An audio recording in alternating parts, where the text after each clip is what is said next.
Muy buen día, mis queridos hermanos. Un abrazo en Cristo.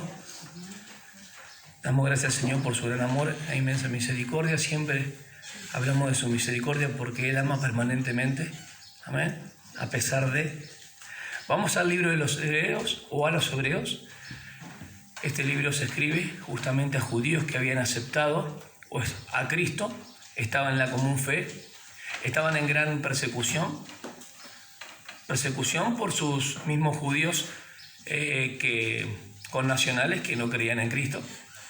¿Está bien? Otros que habían de alguna manera claudicado en el sentido de volver al judaísmo, porque era fuerte la persecución. Nosotros hoy no somos judíos, obviamente, y no podemos volver a las obras de la ley como Moisés, porque no tenemos nada que ver con la ley de Moisés en este sentido, pero lo que implica a nosotros hoy sería retroceder y volver a las obras o hacer algunas obras para ganar el favor de Dios cuando ya está todo realizado. ¿Me entienden? Hay unos puntos muy importantes. El título de esta prédica es Corramos al trono de la gracia. Corramos al trono de la gracia. Y para tomar un poco de contexto, el autor, sabemos el autor divino, es nuestro Dios, ¿sí? El Espíritu Santo inspiró la Escritura, pero no sabemos si es Pablo. Yo me tiro siempre más por Lucas, por la forma, sabiendo que Lucas no era gentil, era judío, y también muy de los literatos, los académicos. Tal vez uno cuando ve, no aparece la palabra evangelio, porque estas personas ya estaban en la gracia. ¿Me están entendiendo?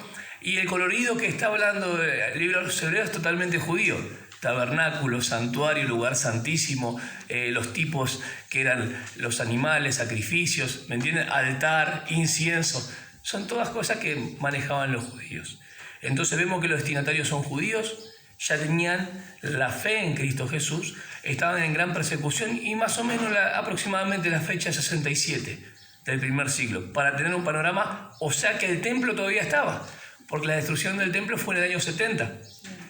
Y ellos tenían un sumo sacerdote, según los judíos, que no creían en Cristo, que todavía estaba de pie, un sacerdote humano, ¿me entienden? Como de la línea de Aarón. Pero los que habían creído en Cristo ya no tenían a Aarón como sumo sacerdote, ni la descendencia, sino a uno que ya había muerto en la cruz. Esta es la idea, un poquito, de forma global. Vamos al capítulo 4, y yo le había dicho que vamos a leer desde el versículo 12, porque el versículo 12 después hace una conexión interesante en el versículo 14, por tanto, como una conclusión de lo que antecede lo que está antes y abriendo camino a lo que empieza. ¿Sí? Vamos al 12, damos lectura a Hebreos capítulo 4, versículo 12. ¿Lo encontraron? Porque la palabra de Dios es viva y eficaz, y más cortante que toda espada de dos filos, y penetra hasta dividir el alma y el espíritu y hasta las coyunturas y tuétanos, y es capaz de discernir los pensamientos y las intenciones del corazón. Y no hay criatura escondida en su presencia, antes bien, todas las cosas están desnudas y expuestas a los ojos de aquel a quien tenemos que presentar cuenta o rendir cuenta. Por tanto, teniendo un gran sumo sacerdote, ha traspasado los cielos. Jesús es el Hijo de Dios. Retengamos nuestra profesión, o confesión mejor, traducción, ¿sí? Porque es homologías, es decir, lo mismo. Porque no tenemos un sumo sacerdote que no pueda compadecerse de nuestras debilidades, sino uno que ha sido tentado en todo según nuestra semejanza, pero sin pecado. Versículo 16. Acerquémonos, pues, con confianza o confiadamente al trono de la gracia para que obtengamos misericordia y hallemos gracia para el oportuno socorro. Estamos acá porque fuimos salvos por su gracia. Él nos trajo acá. Amén. No importa las circunstancias que estemos pasando. Ellos estaban en gran persecución. Los tesalonicenses recibieron la palabra en gran persecución, pero con mucho gozo, porque al traer salvación a sus vidas tenían paz aún en medio de las tribulaciones. Estos hermanos estaban siendo tentados y tenían dudas, porque si ellos evitaban la persecución que estaban teniendo, iban a tener más paz en cuanto a la persecución, pero no iba a agradar a Dios por todo lo que Jesús hizo. Por eso el autor se encarga del capítulo 1 al capítulo 6 mostrar que este Hijo de Dios, Cristo, es superior en su persona. ¿Está bien? Dice superior a los ángeles, profetas, superior a Moisés, y ahora va a decir que es superior a Aarón, el sumo sacerdote según el orden levítico, ¿sí? El cual oficiaba y para Israel el más grande. Aarón era el sumo sacerdote de Israel. Pero dice que Jesús es superior. ¿Me entienden? ¿Por qué? Porque el sumo sacerdote tenía dos funciones importantes. Una, ofrecer sacrificio, y otra, interceder por el pueblo, pero también interceder por él mismo. Y los sacrificios no eran solamente por el pueblo, sino también por él. Entonces vamos a ver algunas cosas interesantes de lo que es la cristología. La cristología es cuando nos habla de la persona y la obra de Cristo. Empecemos por el inicio. Aarón era un buen sacerdote, un buen sumo sacerdote. ¿Estamos de acuerdo? Jesús es el gran sumo sacerdote. ¿Me siguen? Aarón sirvió, ministró su servicio terrenal. El Hijo, Cristo, traspasó los cielos. Está a la diestra de Dios. Aarón está sujeto a debilidades, los contrastes. Estoy diciendo los contrastes, ¿sí? No estoy diciendo que Aarón fue malo, no. Estoy mostrando el contraste superior, exaltando la fuerza en cuanto a la posición que tiene porque es hijo de Dios. ¿Amén? Y por la persona, porque es Cristo. Cristo es superior a Aarón. Eso lo está diciendo a los judíos que habían creído. Miren que tenemos un sumo sacerdote no terrenal, ya pasó los cielos, ya estuvo acá, hizo un ministerio perfecto, sus obras terminadas, completadas, no vuelvan hacia atrás. Porque eso no les va a salvar de nada. De hecho, la ley no fue para salvar, ni justificar, ni menos santificar. Fue para mostrarle que eran pecadores. O cuán pecaminoso es el pecado en toda manera. Sin embargo, que estaba sujeto a debilidades, Aarón, cuando lo contrastamos con el Hijo, él puede compadecerse, porque aún siendo tentado pasivamente, porque él no tenía pecado, fue probado en todas las áreas de su vida. Primera de Juan 2:16 dice, los deseos de la carne, los deseos de los ojos y la vanagloria de la vida.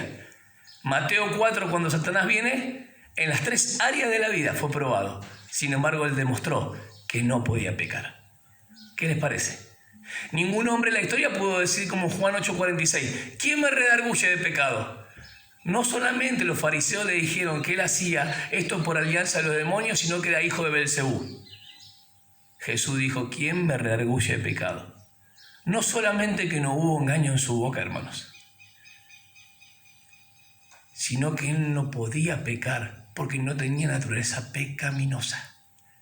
Pero Aarón necesitaba, porque estaba sujeto a debilidad y no se podía jactar cuando veía a sus hermanos, cuando llevaba su oficio y entraba una vez al año para poder hacer expiación también por sus pecados y los del pueblo. Mas Cristo Jesús no hizo expiación jamás por sus pecados, lo hizo por nosotros. Gloria a Dios. Aarón entró una sola vez por año, repetidas veces. Cada año, el día de la expiación. Ustedes encuentran en Levítico 16 que estaban los dos machos cabríos, en uno se colocaba las manos simbólicamente, que se transfería todo el pecado del pueblo, y en el anterior era el que se desgollaba y era propiciación, o se llevaba cuando se derramaba la sangre al lugar del propiciatorio que estaba dentro del lugar santísimo. Y eso es interesante cuando vamos a ver ahora.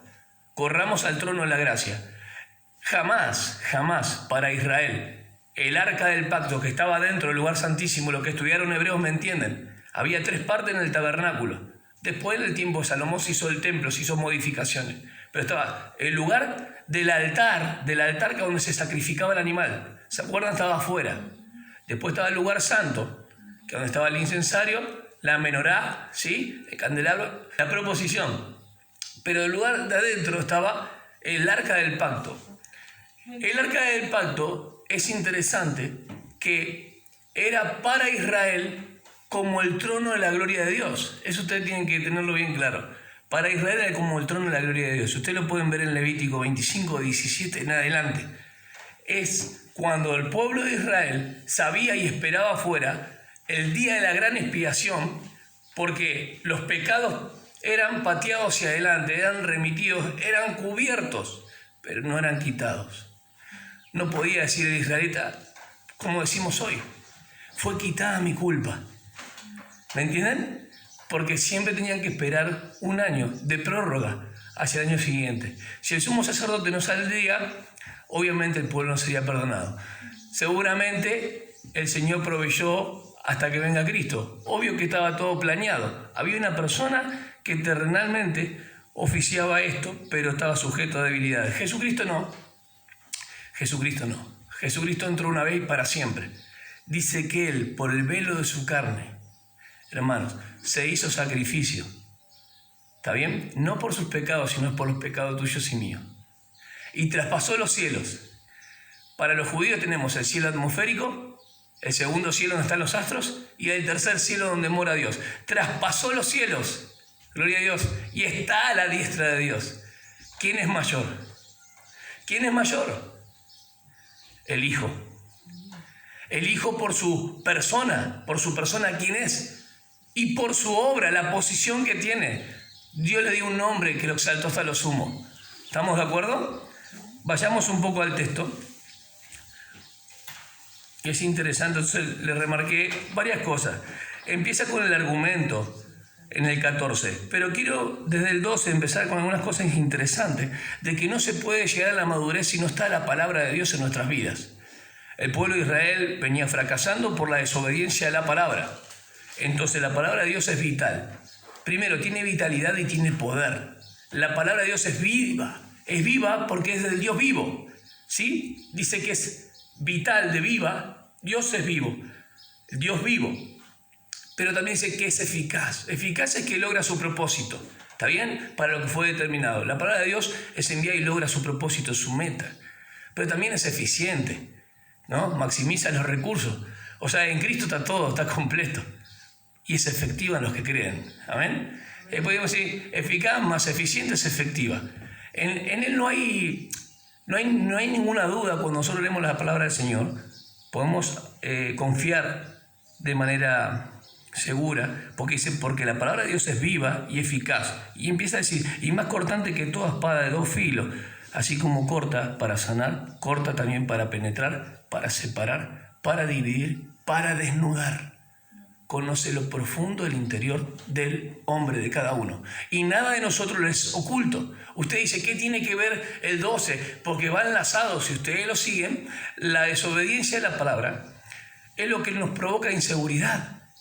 Porque pensamos que somos tan malos y tan pecadores que nos olvidamos del beneficio que tenemos de la obra de Cristo Jesús en la cruz.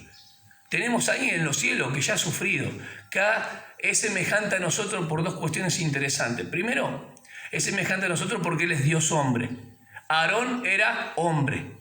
Jesús es Dios hombre. ¿Está bien? Aarón era no solamente débil, Aarón era pecador.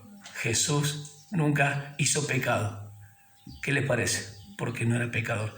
Entonces, acá vemos que dice que la palabra penetra y es capaz de discernir también los pensamientos. 2 palabras interesantes ahí que es penetra, después lo explica. Y penetra hasta dividir el alma y el espíritu, o sea, lo anímico y lo espiritual, las intenciones y las motivaciones. Dios hace por su palabra que nuestras vidas estén desnudas y al descubierto delante de Él. No hay nada que se le sea oculto. ¿Estamos de acuerdo? Y es capaz de discernir, de separar los pensamientos y las intenciones del corazón. ¿Hasta dónde trabaja la palabra? Hasta lo más profundo. Y no hay criatura, hermano, que se pueda esconder en su presencia. Ante bien, todas las cosas están desnudas y expuestas a los ojos de aquel a quien tenemos que presentar y dar cuenta. Esta palabra muchas veces se usa para los incrédulos. No está hablando de los incrédulos, está hablando de los hijos de Dios acá. Nosotros compareceremos, según 2 Corintios 5:10, conforme a lo que hayamos hecho en nuestro cuerpo, sea bueno o sea malo. Romanos 14:10 al 12 dice lo mismo, compareceremos ante el tribunal de Cristo. Para nosotros hay un trono de gracia.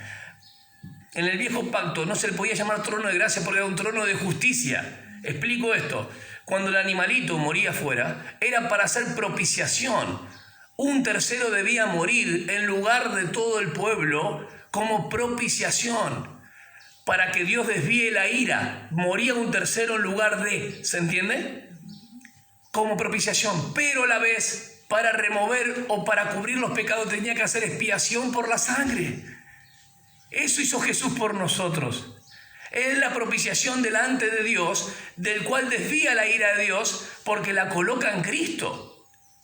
Y por su sangre tenemos el perdón de todos nuestros pecados. Por eso ahora sí tenemos un trono de gracia, un trono de misericordia, porque se abrió el camino, hermanos. Él abrió el camino.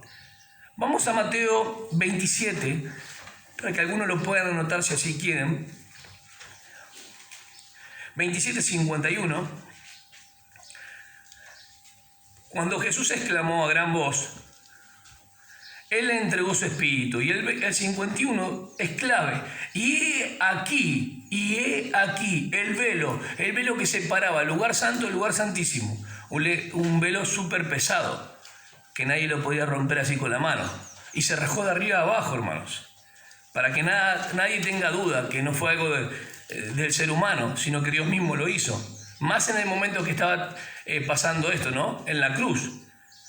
Y aquí el velo del santuario fue rasgado en dos, de arriba abajo, y la tierra fue sacudida, y las rocas fueron partidas. Hermanos, en este momento se terminó la era legal. Anótenlo. En ese momento se termina la era legal. ¿Por qué? Porque Él abrió el camino. Él abrió el camino. No hay pecado, hermanos. No hay falta de la cual nos pueda impedir el acercarnos al trono de la gracia. La gracia es el favor inmerecido de Dios, ¿se acuerdan?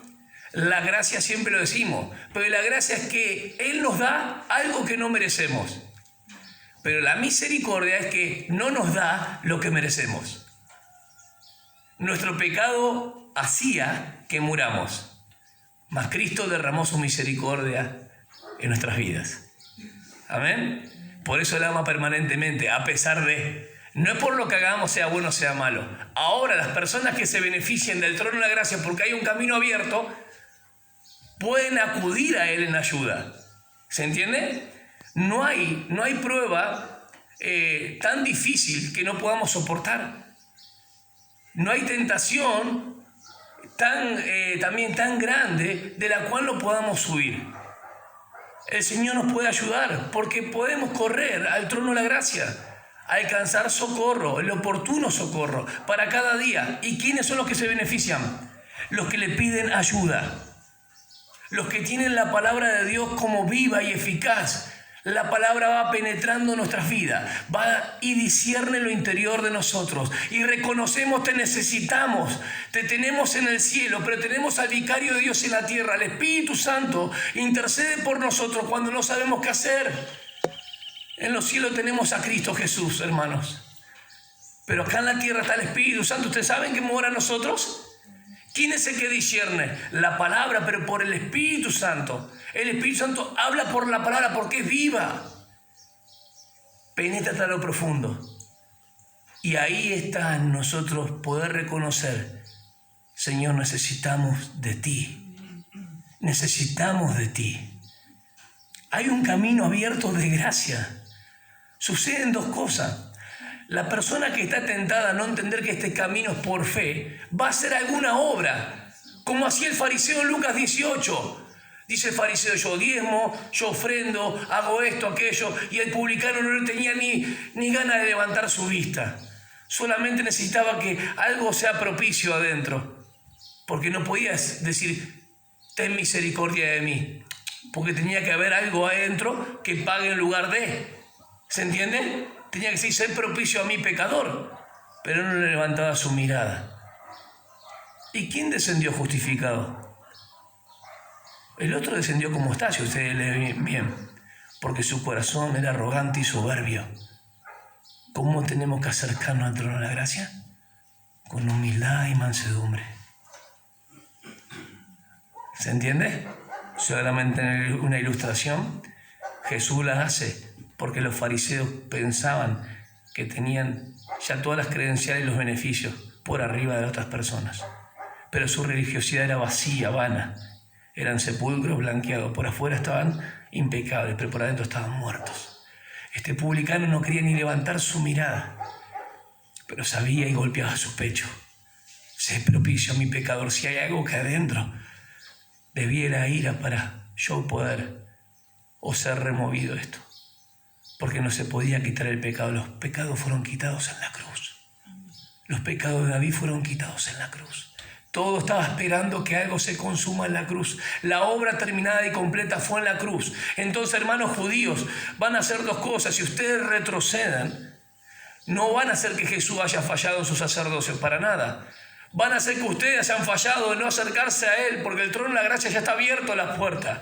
Y segundo, si no retienen esta confesión de fe pública que hicieron delante de todos sus parientes, que creen en Cristo Jesús, lo dejan a la vergüenza. Es como decirle al mundo, hoy nosotros, hermanos, que nunca creímos en Él.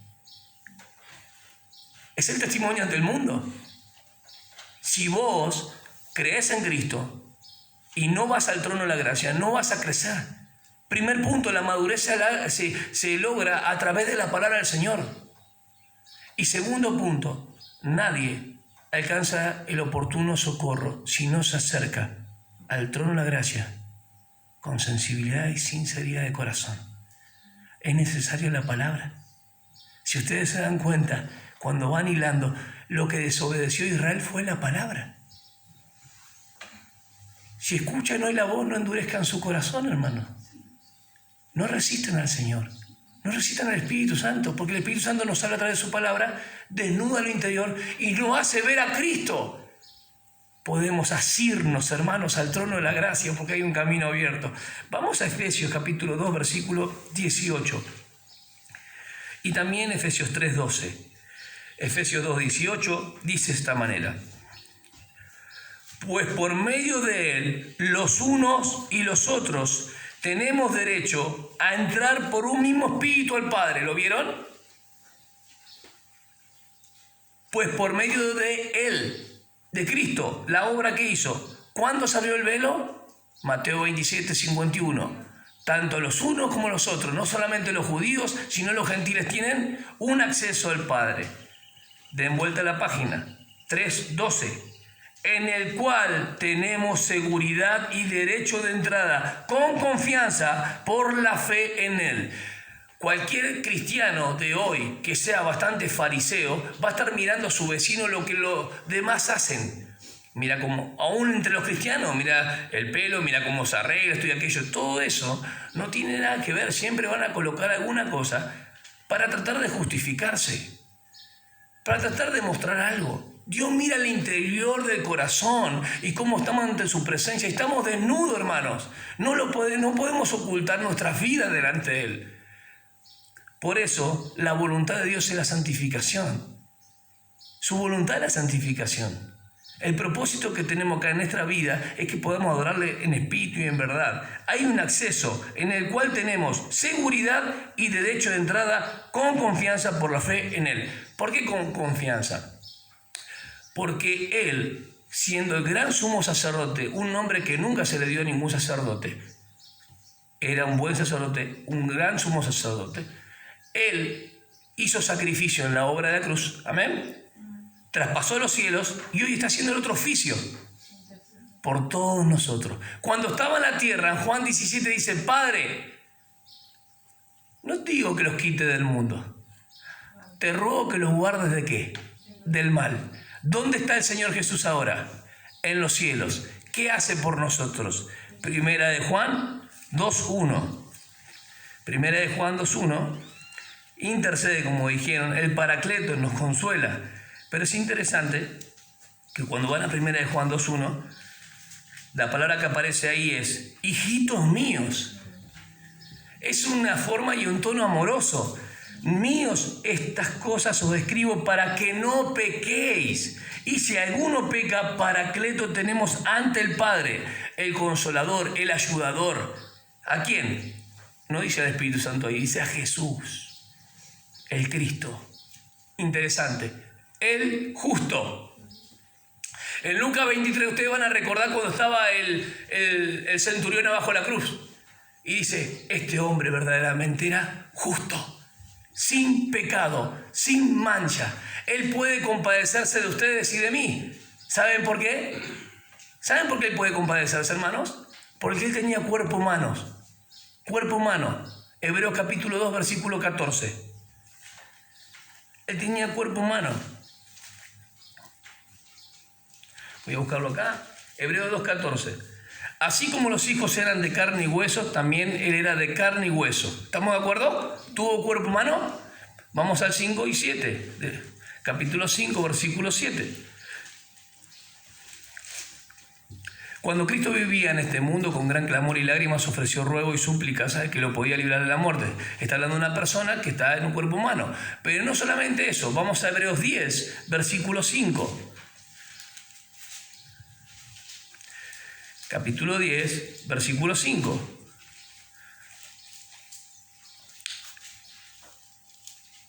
Por eso, al entrar al mundo, Cristo dijo, no quieres sacrificio y ofrenda, me has dado un cuerpo.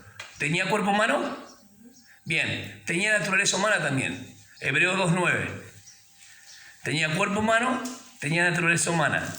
Pero a aquel que fue hecho inferior a los ángeles, versículo que muchas veces no lo entienden, está hablando de cuando Él entró a la experiencia humana, era inferior a los ángeles. Nada más que eso. Porque los ángeles son mayor que los seres humanos. Pero Él fue mayor a los ángeles porque Él entró a la condición de hombre. ¿Vemos que tenía naturaleza humana? Perfecto. Podemos hablar también de sus emociones. ¿Jesús lloró? ¿Sí? Vamos a hablar de la parte también que dice cantará y se alegrará. ¿Sí? Fue ungido con mayor óleo que sus amigos. Hebreos 1.9. ¿Sí? Sufrió vituperios a las puertas afuera. Hebreos 13.12. ¿Qué me decís? ¿Qué me decís? Por tanto, teniendo un gran sumo sacerdote que ha traspasado los cielos, Jesús, el Hijo de Dios. Jesús es el nombre propio. Hijo de Dios es el título de la deidad. El que tenemos arriba, el que murió en la cruz, es Dios hombre, hermanos. Retengamos nuestra confesión, homologías, porque no tenemos un sumo sacerdote que no pueda compadecerse de nuestras debilidades. Que no pueda compadecerse, la palabra en griego es sufrir con. Hermanos, ¿hay alguien que puede compadecerse de nosotros? Aarón no podía hacerlo. Cristo sí lo pudo hacer. Cristo lo pudo hacer una vez y para siempre, en el sentido cuando tomó todos los pecados de la humanidad, y hoy como intercesor lo hace por los suyos, no lo hace por el mundo, lo hace por aquellos que han creído en Él. Hagamos uso del trono de la gracia. Quiero dejarle dos cosas interesantes en ese pasaje. Como conclusión, no dejemos nuestra confesión, lo que hemos creído en Cristo, tan solo porque pasamos pruebas. No dejemos de creer en lo que Él hizo. No coloquemos ninguna obra de nosotros. Él ha hecho el camino al Padre, hermano, acceso al Padre. ¿Se acuerdan las 3 veces que mencionamos fue levantado? Juan 12:32, fue levantado porque los griegos le iban a buscar. Jesucristo es el camino. Juan 8:28, hablaba de que Él es la luz del mundo, las tinieblas y la luz. Está hablando de la verdad. Él es la verdad. Y Juan 3:14, cuando le habla a Nicodemo, le dice que es necesario que el Hijo del Hombre sea levantado. Y habla de la vida eterna. Y Jesús, no es casualidad que en Juan 14 se dice, yo soy el camino, la verdad y la vida. Nadie viene al Padre si no es por mí. Ni en el inicio de la regeneración, cuando fuimos salvos por Él. Porque no dice, hermanos, retengamos la salvación. No dice eso. Retengamos la confesión. Cuando hemos creído, sigamos adelante a pesar de las pruebas. Sigan adelante, hermanos. El trono de la gracia está abierto. Hay misericordia permanente. La gracia es el favor inmerecido y te la puede dar, te la puede suplir. Pero anda en ayuda, hermano. Vamos en ayuda al Señor. En el trono de la gracia no es un trono de justicia que está mirando nuestro pecado para condenarnos. Ya no hay condenación. ¿Por qué no entramos al trono de la gracia? Nuestros corazones deben estar sensibles. No hay necesidad de retroceder. Podemos acercarnos confiadamente y alcanzar el oportuno socorro. Si fallamos en retener nuestra confesión, no estamos demostrando que Jesucristo ha fallado, sino que estamos manifestando al mundo que nosotros hemos fallado en echar mano de su gracia y su misericordia, que están siempre a nuestro alcance. Vamos a ponernos de pie.